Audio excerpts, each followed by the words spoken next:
Exactly. Right, take us away. Morg, play the jingle.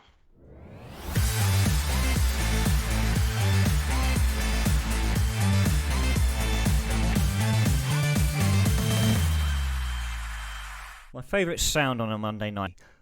Welcome, everyone. My name is Fennan. I'm one of your main hosts. Joining me, the man who has a wonderful background on his Microsoft Teams. I just have my living room. It's Mayhem. How you doing, bud? I'm good, mate. Feeling a little bit wounded from last week, I imagine. It was quite a painful game to watch.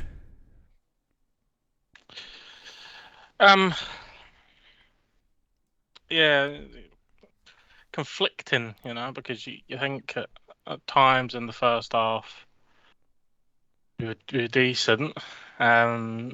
Naivety and just silly mistakes that seem to follow Celtic around. We seem to be making the same mistakes for 2 decades now worth of football. So, yeah, imploding away from home is kind of a Celtic thing to do. We spoke about Joe Hart as well previously. I think we spoke about it last week, maybe the episode before, but we discussed the possibility of whether it was the right time to make a change between the sticks with Joe Hart, as he has been the culprit of a few mishaps in the last couple of weeks. Do you feel that still stands after the Leipzig game?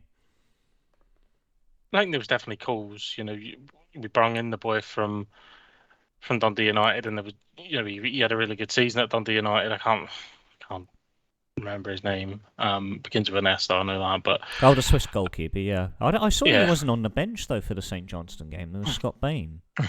yeah. So, like, I don't know whether there was something happened in training, and that's kept Hart's place. And I guess we'll come on to the St Johnstone game, but Hart makes a really, really good save in that game as well to keep it at the time at 1-0. So, look, I think Joe's still the best keeper that we've got. He certainly had a bad run. That's going, ever since round about when the Queen passed away. From that kind of period there, where the spotlight is fixated on Celtic for all the wrong reasons and everything else that happens connected to the football club. Joe's made some mistakes and they've been high profile. The one against Juranovic where kind of comes sprinting off his line. Juranovic tries to chest it back and gets the OG, and then kind of scrape over the line against Motherwell. Yeah. The Leipzig one is an absolute halo after we just had a reprieve. So we just had a goal chalked out. Probably shouldn't have been chalked out, but less than 40 seconds later, we've given them another absolute gilt edge opportunity to put himself 2-1 up. So this was some rumbling about, but overall, I still think he's the best goalkeeper we have, the best shot stopper, the best person that stops the ball going in the net. And for me, that's what I want between the sticks. Yeah. How Ant plays, yes, he needs to step out, but realistically, he needs to play, 5-yard passes, and we've seen what happens when he tries to play something different. He's tried it against Leipzig and been punished massively. So hopefully he'll just go back to playing those simple passes and concentrate on what he's in the side to do, and is, keep the ball out of the net. No, I completely agree with you. I think with the biggest stage, Joe Hart has played on the biggest stages of world football. Champions League player, international level. It's a no-brainer. Just looking on paper, that you'd always back Joe Hart despite the number of mishaps he makes. It's quite it's a common theme with goalkeepers where they do go through a short spell where they do make mistakes week in, week out, but ultimately you look past Joe Hart and you have Sigrist and you have Scott Bain, two very obscure names when it comes to goalkeepers, never mind playing at Champions League level.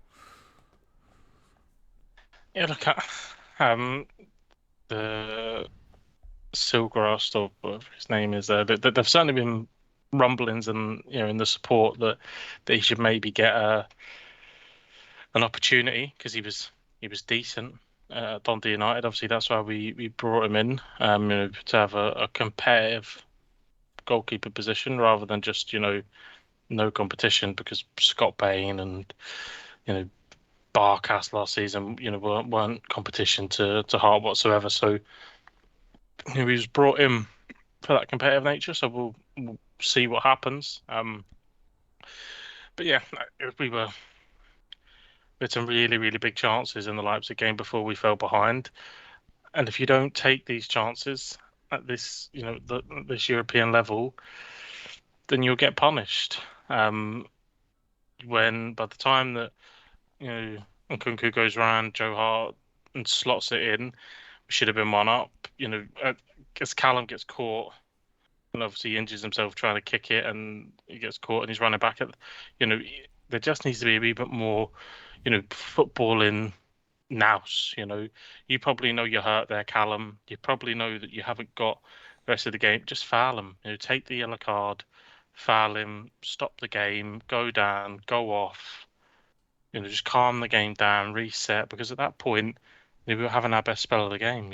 Kyogo had a really, really good chance. I think Jota had started to come into the game a little bit more. Hatate was playing quite well, so we did have chances. There's a well-taken goal by Jota as well. It was a very tidy finish, and I think the thing that hurts the most was after that equaliser, Celtic were on top up until that Joe Hart error. Well, I think Leipzig had certainly responded to the equaliser as well. They'd certainly gone up and they were looking better than they had looked for most of the game. We were hanging in there with them, but it's just that it doesn't really fill you of any pride to say that you competed with Leipzig for 70 minutes the same way that it does, when you're talking of Real Madrid. So look, with a big game, tomorrow really defines our Champions League. If we beat them at home and we beat Shakhtar at home, chances are we'll go through and we'll be in the knockout stages of the Champions League. And that's what's going to happen. Massive. Yeah, that's what's going to happen. Yeah. Is it Shakhtar or Leipzig tomorrow? Leipzig so again. It's the back-to-back because it's obviously match day 3 and 4. So Leipzig at home. I don't think we've anything to fear. The problem that we have here is that Callum McGregor's injury looks to be a serious one. So he's going to be a big miss. But we've got Cameron Carter-Vickers back. And that'll be a big boost. And hopefully, Greg Taylor was missing. He was completely out of the squad there on Saturday. So hopefully we can get him back and get a kind of settled back four in. Who Ange decides to go with at that pivot is again a big call, because it's so pivotal to how we play. And Aaron Moy is a bit sluggish there. The Norwegian boy that's come in again. I don't know. We played like a 4-2-3-1 against St Johnstone. It didn't look overly effective. We had like Haksabanovic that was playing in like the cam role. So I don't know. Whatever Ange decides to go with, but I don't think that there's any immediate reason to be fearing Leipzig. I think we'll go at them, and I definitely can see us getting a result. Absolutely.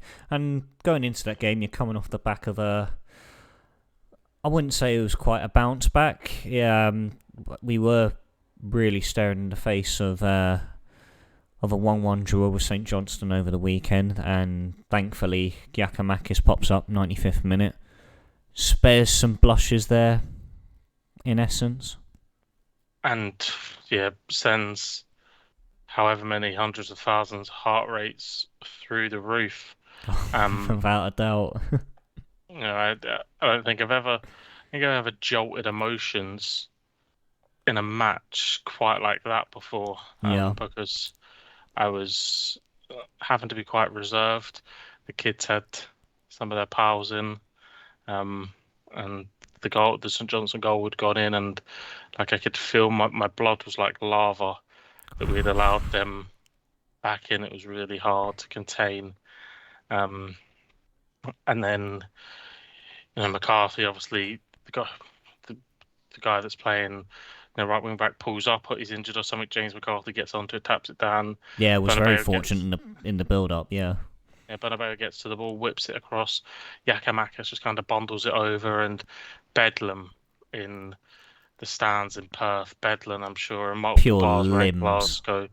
Yeah, it was, limbs in my fucking living room as well. It was everything imploding out of me. Yeah, and Children it's flying everywhere. kids flipped up all over the place. But yeah, look, it was massive, and it's these kind of moments that I heard there was a radio, and obviously it was a fucking manky Hun that was on it, but it's like, oh, they're beeping their horns at Ibrox, and that can only mean one thing. And by the time they'd got there to talk to him, he's like, Shaka Marcus has scored to make it Celtic 2. And the fucking hatred in his voice. Like, get Oh, it, you can feel it, can't you? Proper fucking, Rangers TV vibes, isn't it? fucking get it up, you mate. Are they still beeping their horns?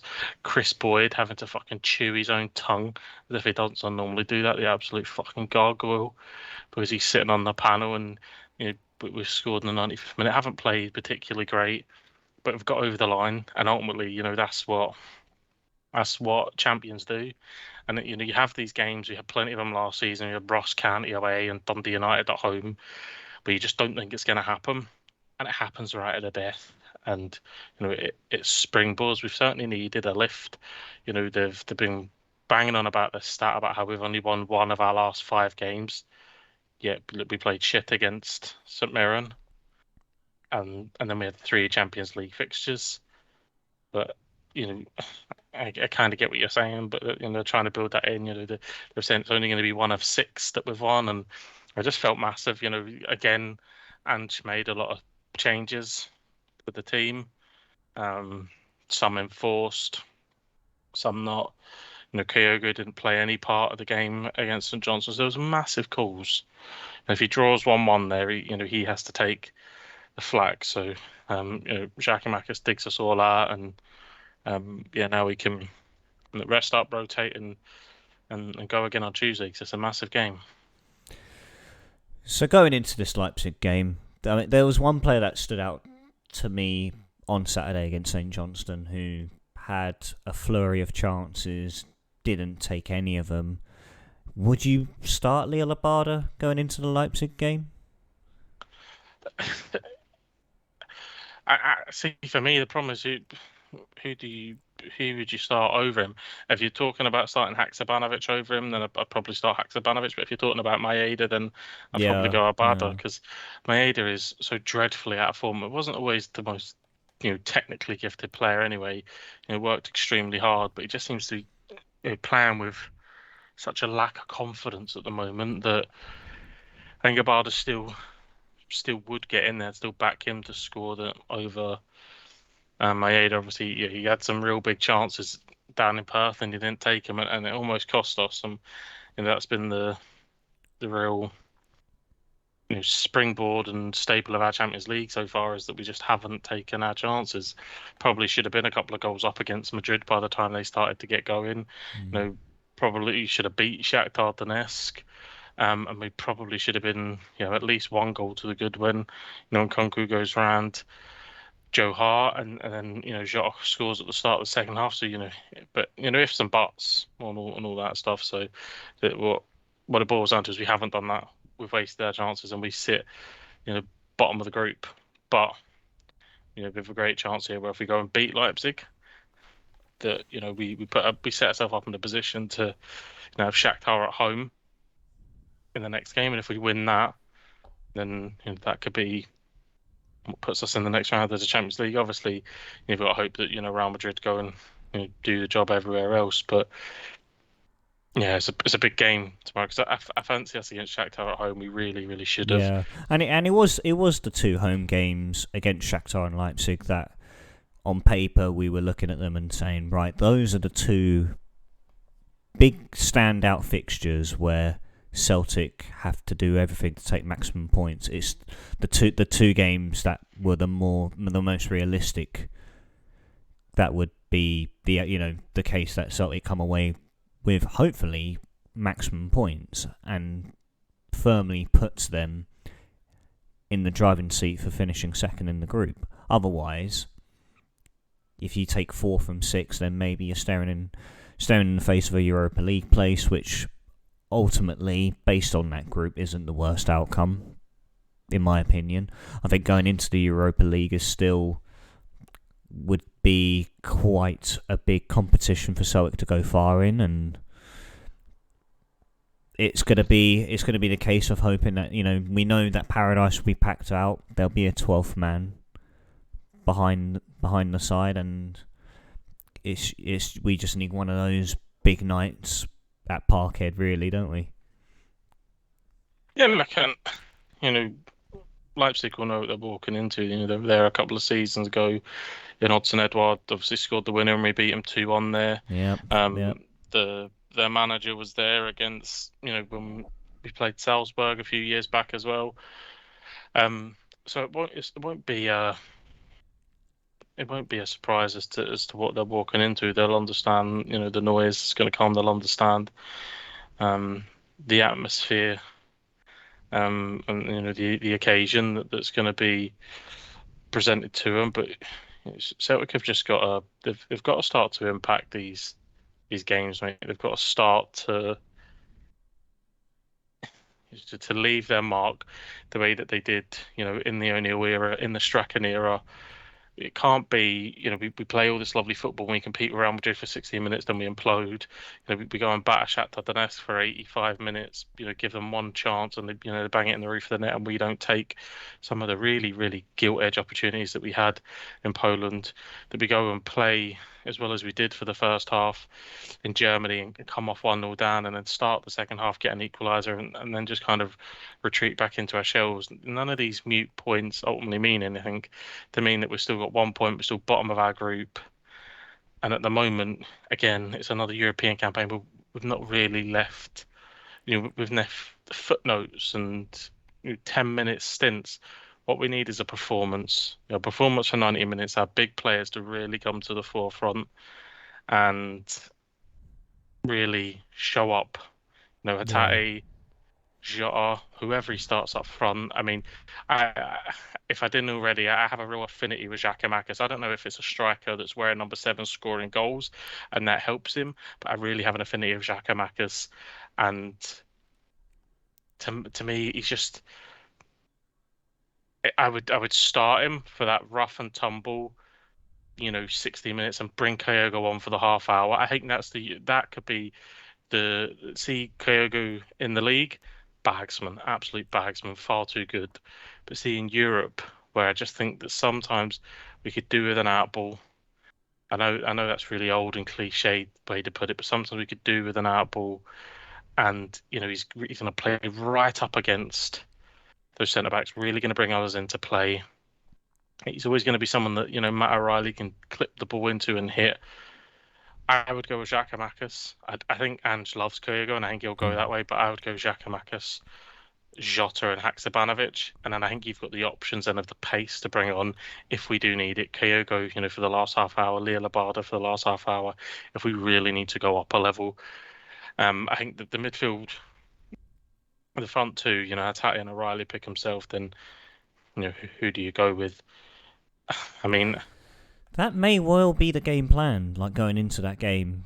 Thinking of Leipzig centre backs in Willy Orban and Josko Gvardiol, who's one of the most sought after young centre backs in Europe at the moment, and it would purely make sense that Giakoumakis would lead the line going out. And then Kyogo, like you said, comes on final half an hour, adds a bit more of a pacey dynamic to the side, and you'd have Giakoumakis prior to that, where he's, hopefully exhausted the likes of those names mentioned just then in Orban and Gvardiol. And then ultimately it's just down to having that cutting edge in terms of being clinical. Yeah, we need Jota to have a big game. I think he had a decent game against Shakhtar and got into some really good positions and fluffed his lines a few times. Didn't really do much against Madrid match day 1. Again, I know he scores last week, but didn't really do much. He really needs to come and come to the forefront. Cameron Carter as being back will be huge. Whoever plays next to him, obviously it won't be Starfelt, but he's been referred to as specialist in London. So Okay. Not whatever's looking good happening then. with so whatever's looking there doesn't look like it's going to be over anytime soon. I think he'll probably. I know that Jens was ill for the St Johnstone games. So it may be that he continues with Welsh. I don't think had a particularly bad game against St Johnstone. And I think that what helps him is he's playing next to Cameron Carter, because then if he can get Greg Taylor back, and he's playing in that sandwich with Greg Taylor and Cameron Carter Vickers, and then on the right, obviously we've got Juranovic. I think you can carry one. I mean, if you've got, Juranovic, Taylor, Carter Vickers, you can maybe carry one. Although, that there is a lot of reports here that saying that Jota has missed training today. So, That's a big worry. yeah. So, we'll see what happens there and then. But yeah, hopefully. Hopefully, we can only hope. I mean, we've seen it multiple times on this stage where Celtic really pull off some big nights at Celtic Park, and like you said, we can only hope for a similar story come Leipzig and come Shakhtar. I did not expect at one point this season that I'd be sitting here in probably a better mood than you, Mayhem. Cardiff not only won midweek, we won on the weekend as well. Couldn't believe it. 2 massive results. Mark Hudson taking 7 points from his first 3 games. And I'm quite stunned with how well we really played. We put in 2 very solid performances, I thought. I don't know if you had a look at them yourself, Joel, but a lot of people from a neutral perspective probably would come out and say that it was a harsh result on Blackburn last week, but purely based on the penalty incident in the 94th minute when the score was at 1-0 and Ryan Allsop pulling off a big save to keep the penalty out, and we do run out winners. And like I said, prior to the goal, prior to the penalty, we were hands down the better side. We had more fight, we had more desire. We really wanted to now push on from where we have been, and that's exactly what we did.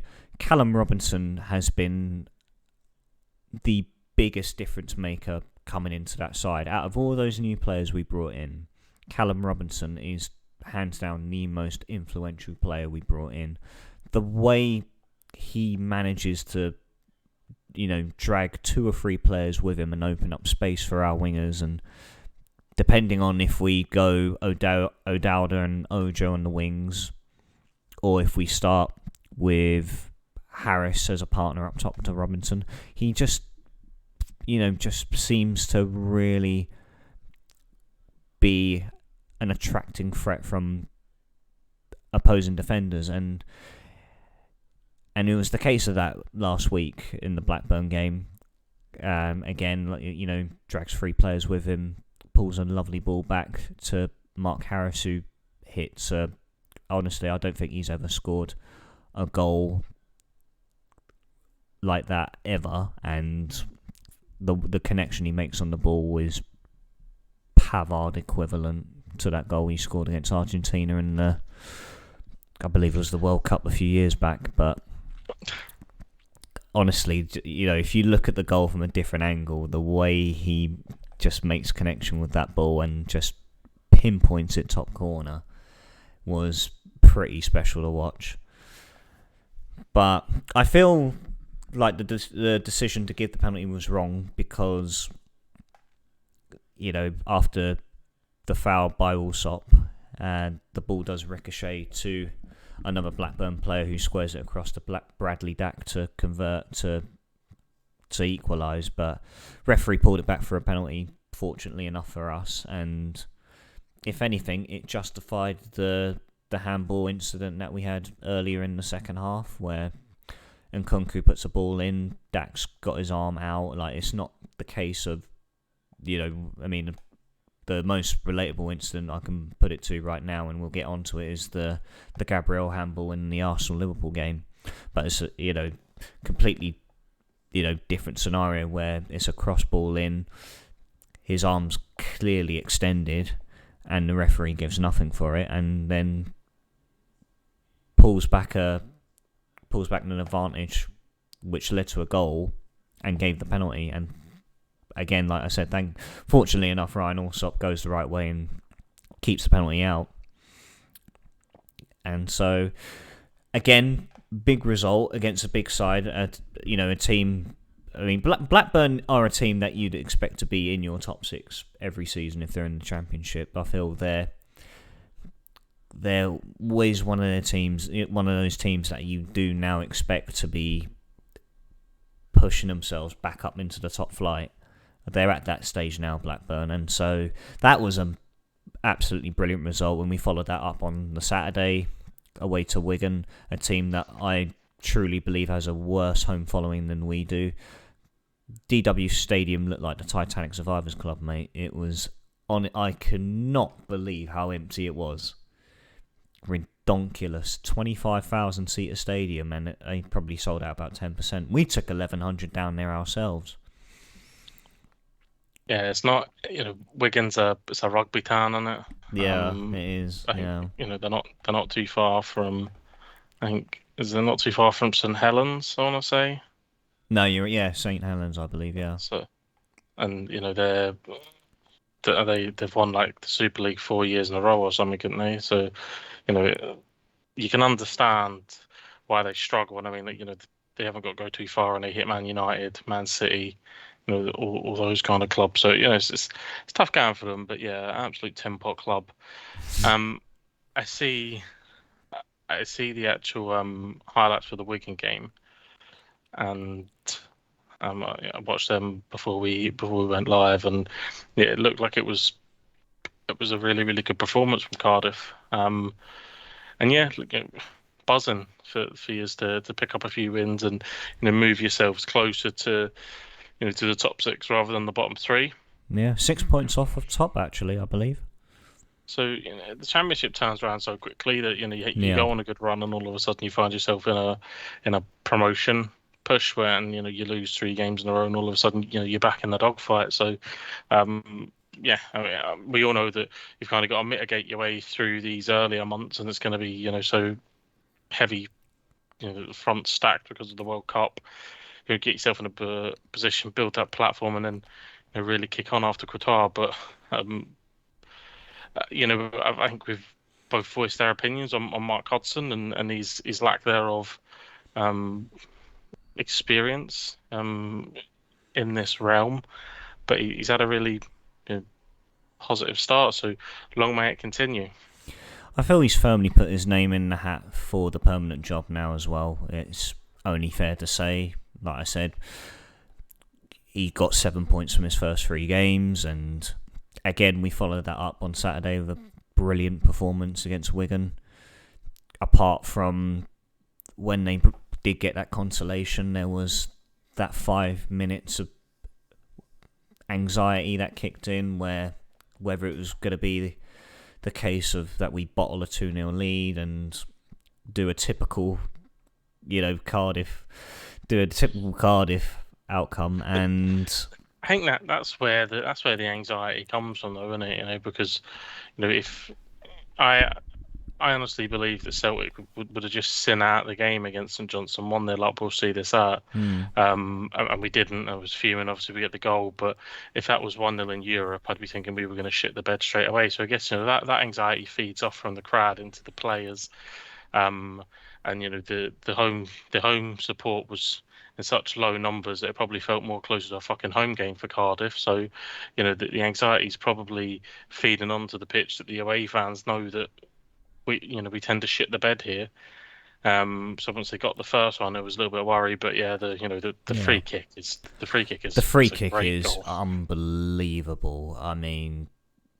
And if Ojo hadn't been around Morelos too much and forgotten how to fucking score goals, he would have had a double. It'd have been absolute bagsman, because he goes through right at the end of the game, one-on-one with the keeper, no one round him, manages to hit the post.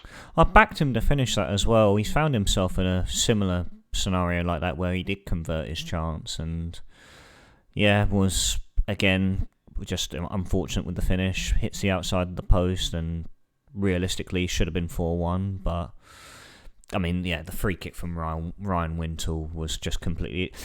Perry Ng was the one who encouraged him to actually have a go, because he wanted to take the free kick originally, and goes to Ryan and goes, well, if you don't shoot, then I will. And just pinpoints it from one of the most complex angles you could ever have from a free kick. And prior to that point, up to 2-0, where we were just on top non-stop. And Nkunku was brilliant. Again, that was a department that was going to be so difficult to fill with the loss of Jamie Collins. I think he slotted in perfectly. His defensive work could improve. I feel he gets spun a little bit too easily at times. We've conceded some goals purely based off of the wide player spinning off of Nkunku, but him going forward and going into 50-50 tackles and coming out on top 9 times out of 10, it's again, it shows that before Morrison went, again managed to find a swift replacement for Collins. And like I said, he's come in and as an attacking fullback, he's really surprised me. Got the assist for the first goal with Callum Robinson, and then unfortunately losing Callum Robinson to injury just before half time, which looked to be a 5 problem, because he had it taped up about 5 minutes before he went off and just didn't look like he could continue. So I'm hoping it's just the case that it's just a strain, and then hopefully he's ready for next Saturday. We go on to Coventry. On paper, you'd really expect us to come away with the 3 points, and then past Coventry, we have 2 massive games coming up after that. Go away to QPR midweek next week, and then it's the big one on the Sunday away in Jackland. I think Robinson's done up, and he's an absolute fucking bagsman. Why West Brom have let this guy go? I mean, it is an absolute Steve Bruce masterclass. The guy has no clue what the fuck he's doing. Couldn't spot a player if he was there in front of his fucking face, in front of his big fucking whiskey red nose. So great business. The guy looks an absolute perfect fit for this level. He will be a huge miss. Yeah.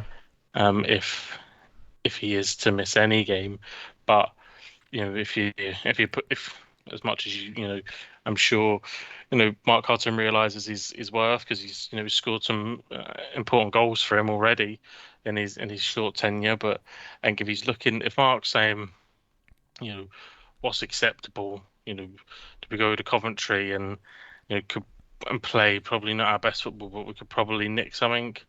QPR, it isn't, but he'll want his full strength going into the Liberty. Without a doubt, and the QPR game. I mean, Loftus Road is a place that we never like going. It's always Loftus Road is one of those grounds where we just rarely ever win. I mean, I know we won last season and came out 2-1 winners, but prior to that, I mean, I've been to Loftus Road twice myself, and we've lost both those games.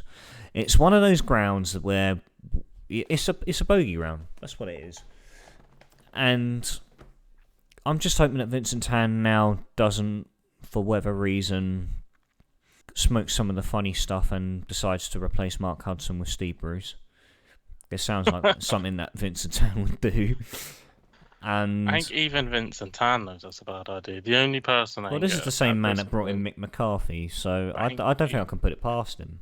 The only man that backs Steve Bruce at this point is the West Brom chairman and Steve Bruce. And Alex Bruce, probably, who he's got as backroom staff now. Problem that the West Brom coach has is that, Steve Bruce is apparently, according to everyone, he's a really nice guy, and he speaks in that really soft Geordie accent. You do a really good impression of Steve Bruce. Can you give us a bit of a rendition? but he's probably tried to sack him a few times. I can imagine, the big, he calls him in. And he's like, right, Steve. Yes, it's not going to well. I think it might be time. Oh, no way. Are you joking? Just give me 5 more games. That's all I want. 5 more games, or 5 more. I was watching the. Have you ever seen the video of him? And then obviously the chairman falls in love with his soft Geordie accent and he lets him leave. Doesn't quite know what's happened. It's like a mirage that comes over him.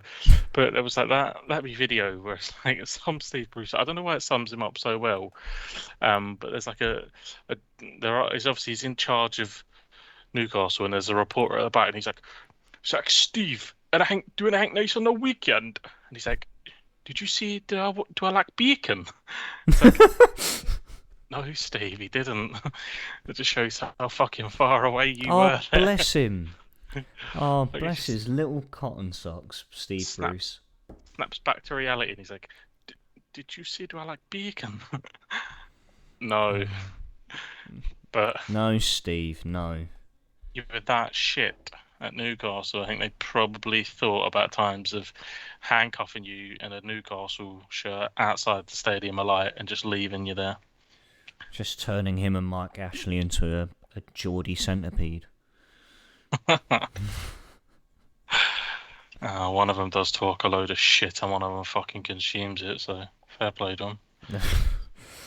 Yeah, but like I said, Mark Hudson's firmly put his name into the hat for the permanent job.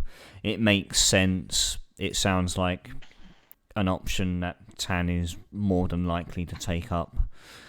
And I just hope with Mark Hudson in charge that he really does enforce this old Cardiff regime, especially going into these derby games. Just to Swansea be better, being the big one. To be a bit of grit, man. Like that's what you want, really, innit? You know what I mean? When you're supporting a team, man, that you know that you're not going to go and win Champions Leagues or any of that stuff. What you want is just understand that you're playing here for your people. You're playing for your cause. You're not playing for some run-of-the-mill English team. Like if you want that, you can go play for fucking Blackburn or Birmingham or anything like that. Like you're playing for a cause. You're playing for our people. When you step into Wales and you step into Cardiff, you step into Swansea, Wrexham, Newport. There's already this disdain towards the Welsh clubs. I think the renditions that we've been seeing from Michael Sheen over the last couple of weeks have really. Oh my! I can't get enough of them, mate. I honestly just cannot get enough of them. Wherever I go, walking to work, on the train to my partner's place, it's Michael Sheen non-stop at the moment. It's just Yamaroheed. Yamaroheed. I hear the voices. Yeah, and it's always that kind of stuff, It always was, the same with any of the other, nations connected to the UK. England always thought you're too small, weren't good enough. Was never gonna be a problem. They were always gonna rule, no matter what. So, yeah, the emergence of Wales has been brilliant. The semi-resurgence. I say that because watching Scotland is literally like headbutting nails. It's like being in an abusive relationship that I quoted from you last week. That's it. Steve Clarke is an abusive spouse. That's it. And then obviously we've had years where the Republic have been decent. Northern Ireland always been shit. But the others have been all right. There was that time they qualified. Where they qualified for European Championships. It didn't last long. They were shit there and all. And that's that. I'm not poking fun. Scotland were also shit at the Euros. But Northern Ireland were especially shit. And And for obviously they have this song, don't they? The Will Greg's on Fire that reverberated around the world. It's like it's massive in Germany or something. Like Mats Hummels knows who Will Greg is, which is fucking madness. Go way back. But the fact they didn't bring Will Greg on just to send the stands wild on their last game for the last 5 minutes just shows me just how much of a boring bastard nation they are. But yeah, that whole like being one of the other Celtic nations and having the arrogance and the intolerance of the English and having to really put up with their fucking bile and pish for decades upon decades upon decades, and watch them win nothing. I don't give a shit.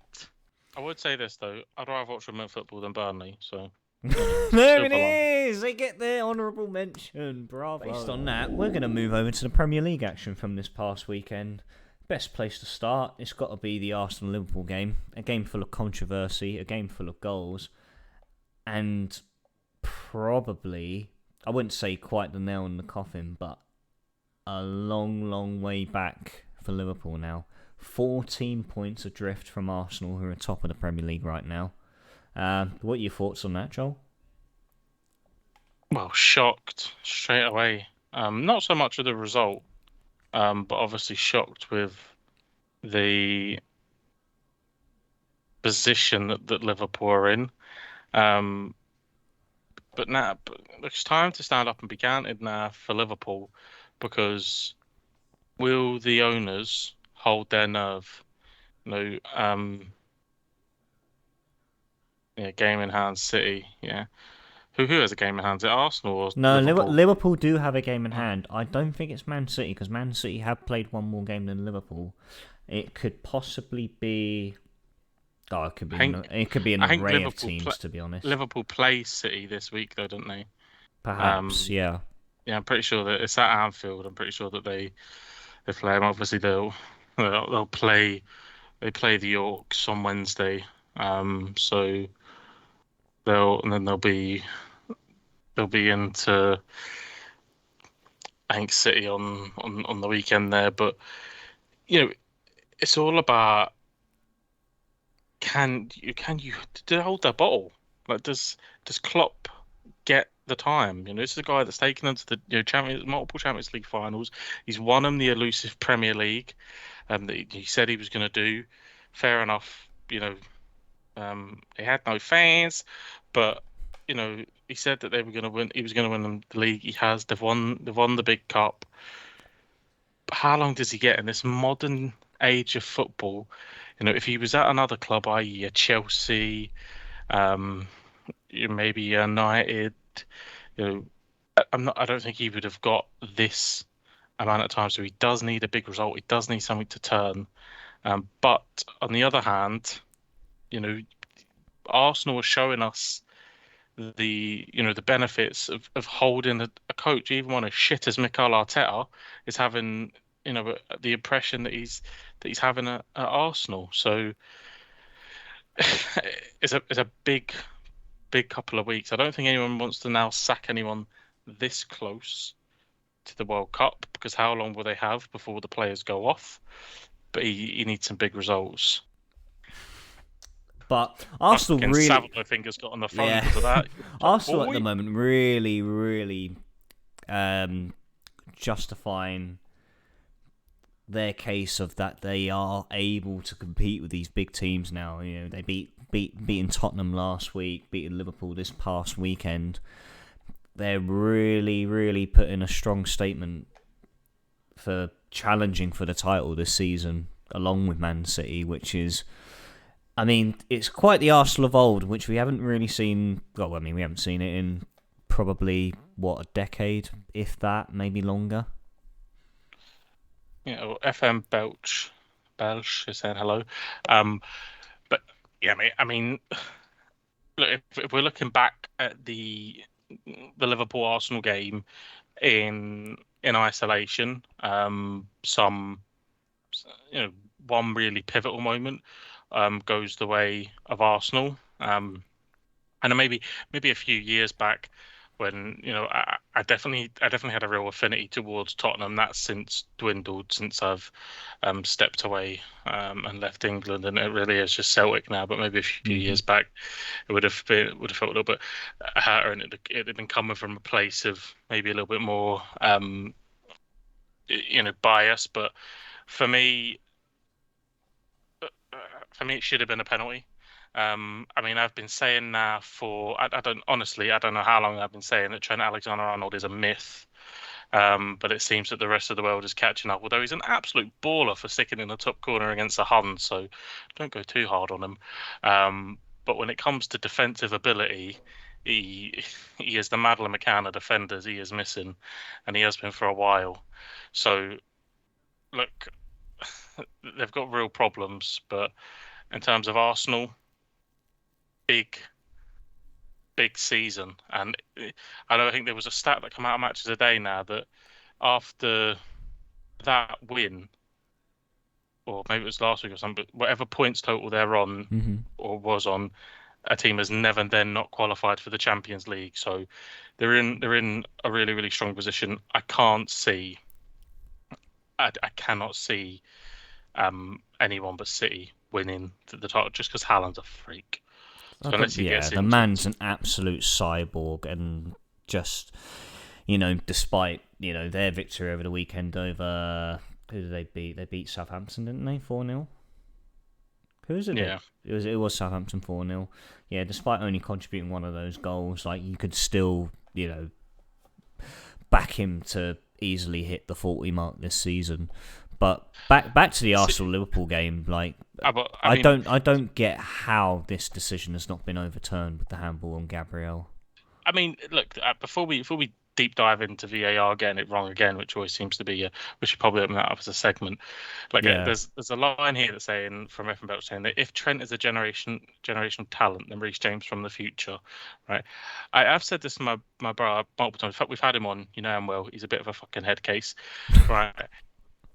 I think, and obviously, look, bear in mind that I'm not English, although I'm hampered with the accent. Apologies to the boys in the chat that are English. I don't judge you much, but I 100% want you to stick with Trent Alexander-Arnold because he's shit.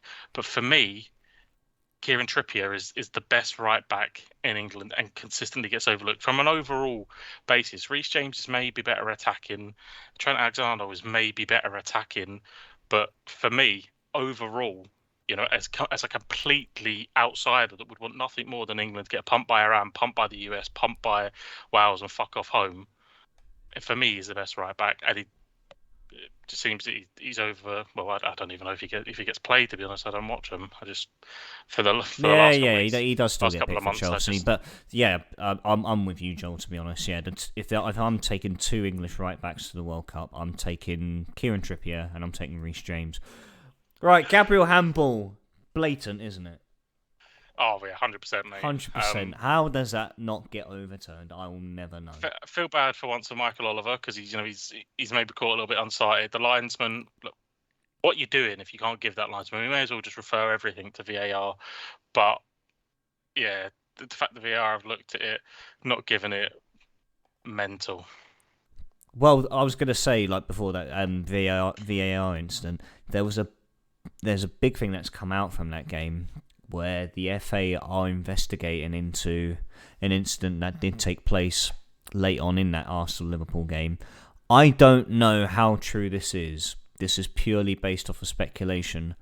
Purely based off of speculation as well, because there's also a lot of rumours reverberating that he's tried to insult him in Portuguese, and he's maybe said something that is racial. He doesn't understand the meaning of. Yeah. Very telling that apparently all the Brazilian players congregated at the end of the game to talk about it. So I think I don't know. I know that Jordan, obviously ex-England captain, Liverpool captain, it would be, I think, massively out of character for everything we know of him as a footballer. But yeah, look, if he has done it, then I think it's about time we really start dishing out bans in a week where we're seeing The Aberdeen manager, Jim Godwin, banned for 8 games for calling a referee a cheat. The I did SFA see that. Yeah, that was quite a mind-boggling decision. the SFA have really ramped up that. For me, it has to be if you're racially abusing someone, you should be banned. You should be done. You should never play football again, right? This shit needs to go. We're in 2022. Make an example of someone. But unfortunately, we see all too often in real life and this behaviour come up. But it has to be a really really hefty punishment if it has been done. Yeah, sanctions need to be far more severe. And we've seen it in the past, with the likes of Luis Suarez, who got banned for 10 games, John Terry got banned for 8 games, outright racial abuse. And if this is the case with Jordan Henderson, it just can't purely be just, a ban of a number of games. We got to be looking at suspension from the club, possibly termination of contract. But obviously, contract situations are always complicated, especially at the highest level. But it has to happen. It purely has to happen. Like you said, we're in 2022 now. People were getting sanctioned for stuff that you get a slap on the wrist for 10 years ago. It's got to come to an end. And if we really want to kick this out of the game and out of everyday life in general, then they've got to pull out the big guns and really punish these people who are responsible. So it has to start somewhere, It really has to start somewhere. Someone has to be really reprimanded, because too often we've seen, with the Luis Suarez incidents and other incidents down the line where they haven't really acted in the right way. So yeah, they 100% they need to set the precedent and set it hard. There was multiple games that took place in the Premier League this weekend. Flurry of goals and a few of them as well. We saw Chelsea beat Wolves 3-0. City 4-0 over Southampton. Again, another monumental victory for them, who are outright Premier League favourites, not only for this season but for the next couple of years. And then Newcastle United, another club that we have mentioned on multiple occasions, where we can really see them break into that top six bracket this season. 5-1 win over Brentford without Alexander Isak. Great win, really good win. I've watched the goals back, and it's maybe not as conclusive as it seems. But Bruno Guimaraes had a really spectacular game, and fantastic performance from him. Eddie Howe was linked with the England job, wasn't he? If Southgate did get sacked, and he kind of ruled himself out, and you can see why, because the project that's happening in the northeast is a special one. And if they can kind of stay where they are until the World Cup, come out the other side of the World Cup, then go into the January market and strengthen again. I think with the inconsistencies that we're seeing from Liverpool and we're seeing from Man United, there's no reason that they can't sneak into like a Europa League or a Conference League spot and then kick on from there, because they're all, they've got the money. If they start to, I know, even the Conference League, if they start to offer European football, you've seen that the West Ham signing the likes of that Paqueta and that, so some real ballers will come to the Premier League just off playing that kind of football, and then obviously the money that Newcastle can offer, mental. But if they can get like a Europa League spot, massive. And then ultimately the aim is to knock one of those 4 out of the top 4 and really go again. Hey Dan, how you doing, mate? Welcome to the show. We're going to give a special mention to West Ham, as we do have Liam in chat. They ran out 3-1 winners over the weekend against Fulham. Could we see a bit of a resurgence happening here with West Ham, perhaps? I mean, they've climbed up to 13th now. They were dwindling around the relegation zone for pretty much most of the start of this season, and climbed their way back up to 13th. So perhaps, maybe we can see West Ham creeping up there towards the top 6 spots. Liam is the most die-hard West Ham fan that you would just never know. He's already in chat saying we spoke about him too much. Oh, really? But no, look, again, I like David Moyes. I think that they've got some some big pivotal players. I think they're probably struggling a little bit from what Liverpool are. I think we had Belch there call it out, saying that your Klopp's being found out a little bit. I think Moyes has kind of been found out a little bit, and some teams are knowing how West Ham are going to set up, and they've struggled with that. So we'll see how they get on in the next couple of weeks, as they adapt. So yeah, hopefully, I like West Ham. Really, really good fans, passionate. The ground they play is fucking awful. So fair play to you if you ever go to that absolute bog, an absolute fucking athletic bowl around the pitch. Like playing at the O2, up in the gods wherever you sit. Even David Moyes he's like, fuck me, man. Like, can't you see shit? But yeah, I think I don't think they get European football again this season. I think they'll be fine. I think this will probably be the year that in the end of the season, when they don't get European football, that one or two may move on. I think it's well documented that people are interested in Declan Rice, and he's kind of stayed. But I can see this being the year that once they get through this season, that some real tangible bids come in for him, and he leaves. Yeah, could we finally see like Chelsea really break the bank to go and get Declan Rice?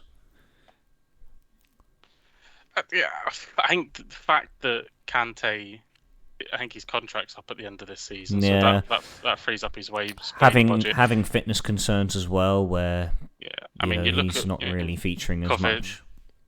Kovacic is 30 plus, Jorginho 30 plus.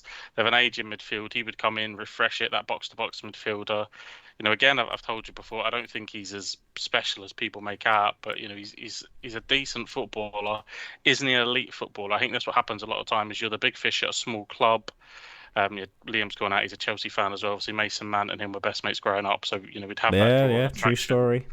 But what you see is like these guys that are really, really good at smaller teams. Wilfried Zaha, maybe that kind of player. They get their big move. I know Zaha was really young when he went to United, but they get that massive move. They don't quite dazzle like they should, and then they end up back at that being that big fish as such. So it'd be interesting to see how he deals with the pressure. Obviously, he's done well with England, which helps sort of deal with the pressure. So yeah, but I don't think he's quite fixes all problems the way that some people get on about him, but I think he would certainly go in now and improve Chelsea's team. And obviously without a doubt, yeah. Graham Potter, cracking manager. Happy to see him doing well. I mean, I know he had a rough start in the first game in the Champions League. He drew 1-1 at home to maybe Salzburg. So I think, yeah, obviously that 3-0 win at home.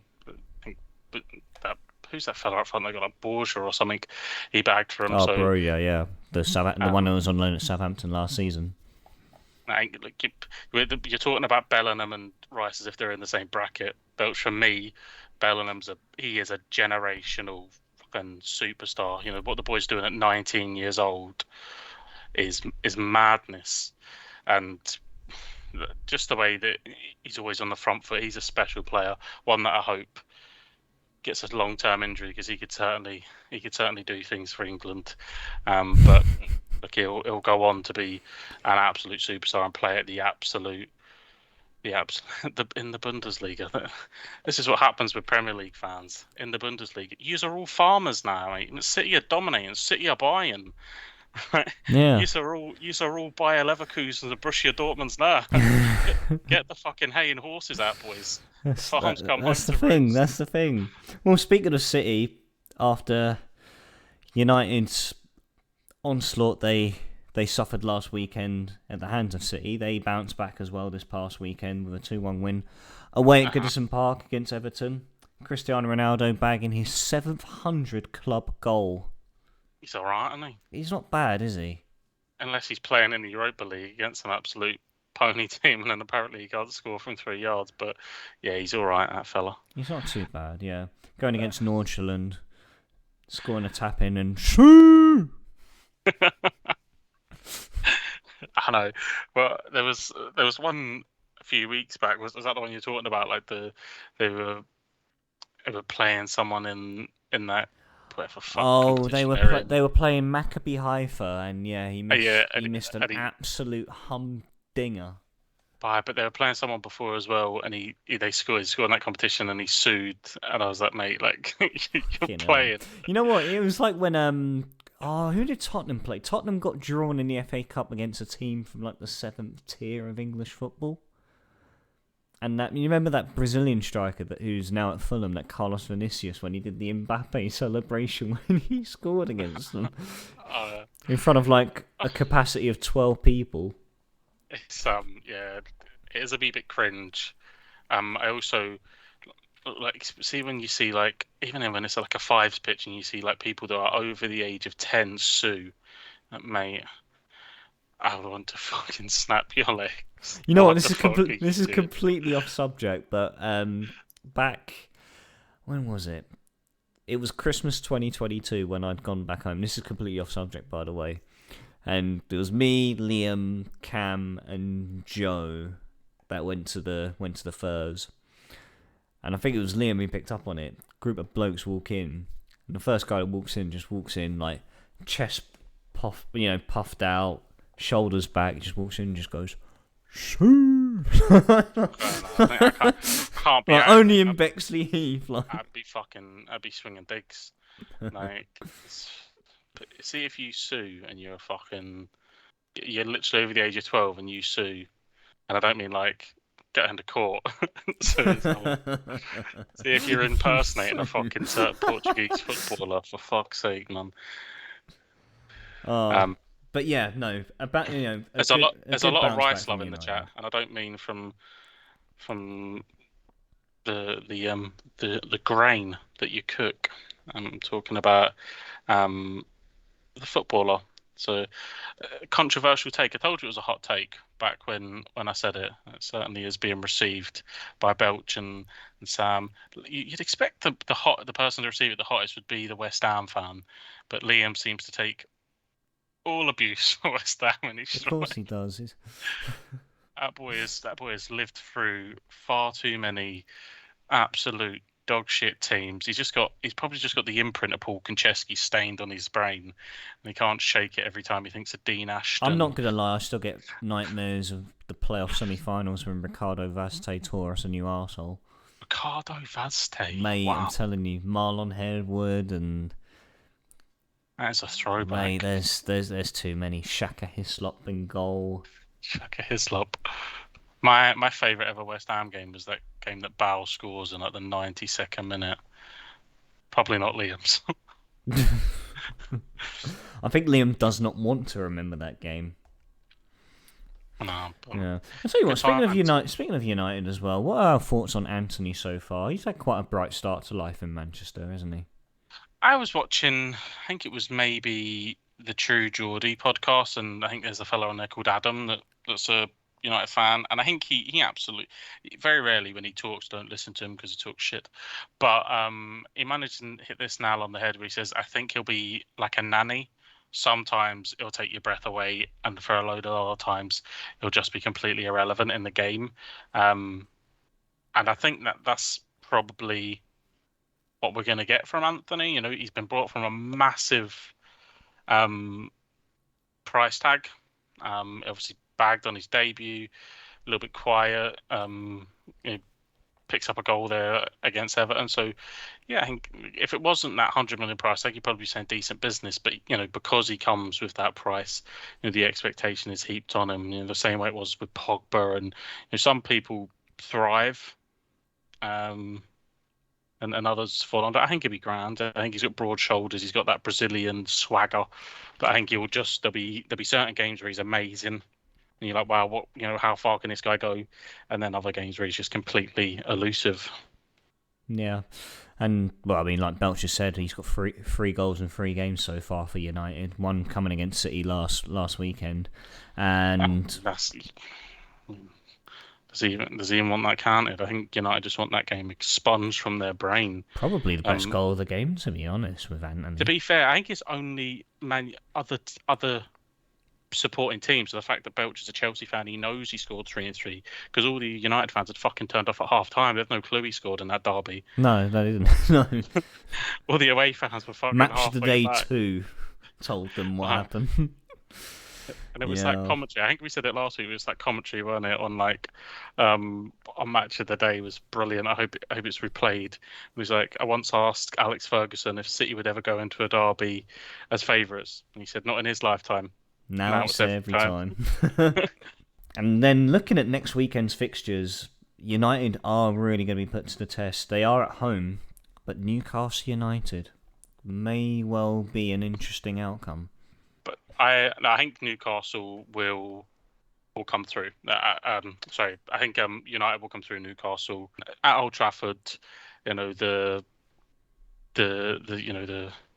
crowd roaring them on, bounce back. I think Ten Hag had an okay start, probably as much as they could hope. So yeah, I think they'll carry that on So far. But we're going to move on to fantasy football. We're going to look at the current league standings in the Football Booth League. So, sitting top, we've still got Joe. Sitting in second place, we've still got Liam. There hasn't actually been a lot of position changes. Third place, we got Endro. Fourth place, we got our non-existent third host, Sam Foster.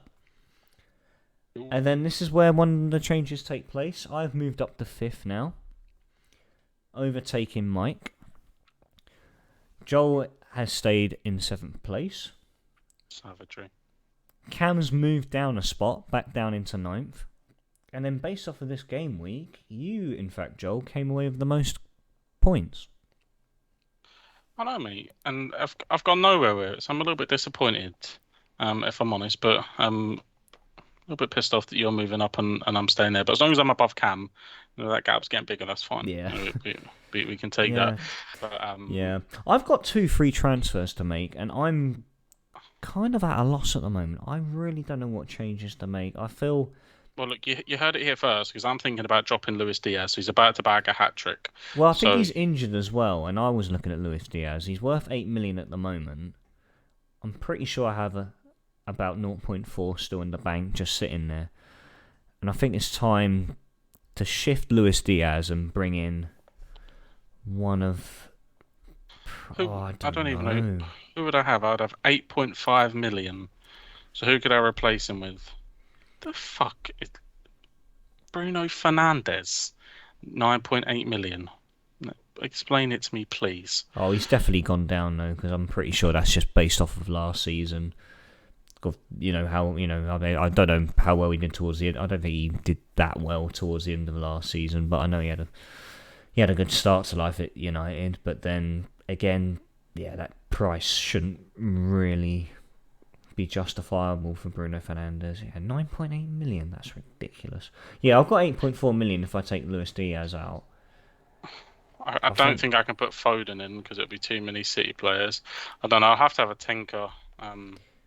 Maddison's there, he's done alright in decent.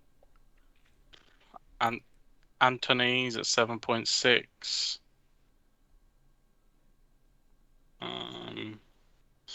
Don't know. Oh, strikers, I haven't got a clue. I haven't got an absolute clue. Ivan Toney's up to 7.3 million now. I only have 6.7 left to spend. If I take Luis Diaz out and put Anthony in, then the striking options are terrible. Mate, I just have Kane, Haaland, and Jesus. Like, what are you doing if you don't have those three? I think that's just what I've got to do. Like, I think, right, you can get Gross. Anthony. Gross is solid points. He may be someone that goes in, but I don't know. Eventually the Brighton bubble has to burst, right? I mean, I know people are going to refer to Leicester, but eventually the Brighton bubble has to burst, right? It has to at some point, unless De Zerbi manages to really carry that torch that Potter left when he went to Chelsea. I'm not too sure. Striking options, you know what? This is going to give me a headache if I'm focusing on this right now. I'm going to focus on that away from the cameras. But yeah, some big transfers to be made. I think. Yeah, there's one in there. I think I need to really look through, because I know that Kyle Walker looks like he's out for a little while, so maybe worth. I don't know. He's not going to play. Zinchenko, 75%. So I only play with 3 at the back, but Yeah, it needs to be maybe a little rejig because Fofana's injured and expected back on the 12th of November. So there's a little bit of rejigging to do. Yeah. Now, some big decisions to be made for another big week of Premier League football. Mayhem, pleasure as always. Thank you for joining me this evening. Ladies and gents, thank you all for tuning in and for listening. If you are new to the Football Week podcast, you can find all episodes over on Spotify, Audible, and you can catch the Twitch worlds over on our YouTube channel. Don't forget to subscribe and leave a comment. Let us know your thoughts on the podcast. Let us know if we can improve on anything, if there's any topics you'd like us to discuss furthermore. But until then, guys, I bid you all farewell. Thank you again for tuning in, and we'll see you all next Monday. Good night, and the star.